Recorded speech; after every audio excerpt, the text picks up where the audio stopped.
What's up, fans? Today we're going to be playing Escape the School Obby while I answer the question, how did I integrate technologies, software, hardware, and online in this project? Now, the project we're talking about is my film, The Eclectic Essay. Before we get into the question though, make sure to hit that like button and subscribe to see more.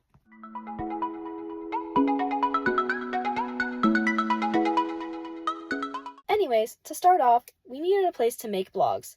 The site we used was EDU Blogs. This site allows you to create a free blog page with as many blogs as you'd like. At first, it was a little difficult to navigate, but as we continued using it, it became easier. A downside is that you cannot post multiple blogs right after each other. It will have you wait a few minutes in between. Another downside is that the YouTube links did not always come up as previews and remain links. Although there were challenges, it became very useful and easy as time went on. To make sure all our videos for our blogs were accessible, including our final film, we had to publish them on YouTube. There were no problems with this. We would take the final video, hit the publish button, copy the link, and paste it on our blogs. For scheduling dates to film and go over plans, we made a group chat on Messages. This group chat helped us to communicate easily throughout the week and even during breaks. Everyone participated and helped each other through this chat. Ensuring all of our merch, clips, and audios, we put them into a folder on Google Drive. We shared this folder and whatever we created went in there so that all teammates had access to them. We chose to film with my phone because we did not have any higher tech to record with. This has its highs and its lows. The highs were that I was already familiar with recording on it and it was portable, so it was easy to change the angles, setting, and other things.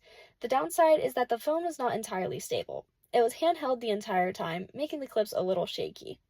After we recorded all the clips, they were shared in our group chat on Messages so everyone had access to them and could save them. Another issue was established with the phones after recording as well. Since we had to use our personal devices, it was hard to store all the clips, posters, merch, and more. We had to free up some storage to ensure that we can save these things. Before I explain the rest, I want to tell you guys about the iPhone 15 from Apple. This phone is such a wonder and I couldn't have completed my film without it. For 10% off a brand new iPhone 15, use the code MovieMagic. That's MovieMagic for 10% off. Continuing, to create our logos, we used HaloUI.video. This is an artificial intelligence video creator. We wanted to make our logos look as neat and professional as possible. Our sketches we created did not look the same once we tried to recreate them into a video. There was always something that looked wrong. We decided to try AI to help us out. There is a place where you put your prompt and hit create, then the video will be created. After it's to your liking, you can save the video to your camera roll. For our corporate logo, we put in the prompt, make a logo with JC Squared Productions, falling into a box that bounces. Make the lettering white and on a black background.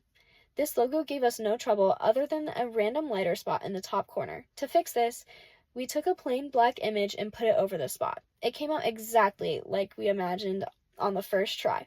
The second genre-based logo was a bit more intricate. We wanted a Jack-in-the-Box to come out. We had no luck when trying to create that digitally, so the prompt we put into HaloUI for this one was make a logo including white lettering reading Peak Entertainment with a colorful box that opens and a cloud pops out of it. Have everything on a black background and fade in quickly. The first logo we got was a little messed up, so then we put in make a logo including white lettering reading Peak Entertainment on the bottom with a colorful wooden box with a crank that opens and a clown comes out of it and sways on a spring. Have everything on a black background and fade in quickly. This made the logo perfect. We used this site to bring our creation to life just the way we wanted. The only downside is that they had a logo.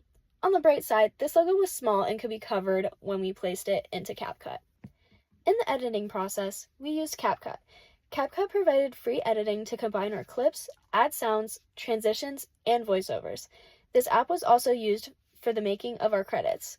We took a line photo and used that as the background. We put it into CapCut and added the words. CapCut gave us the option to change how they appear on the screen as well as add typing sounds over it. For the voiceover, we recorded the audio on a phone and used CapCut once again to extract the audio and put it over the scene it aligned with.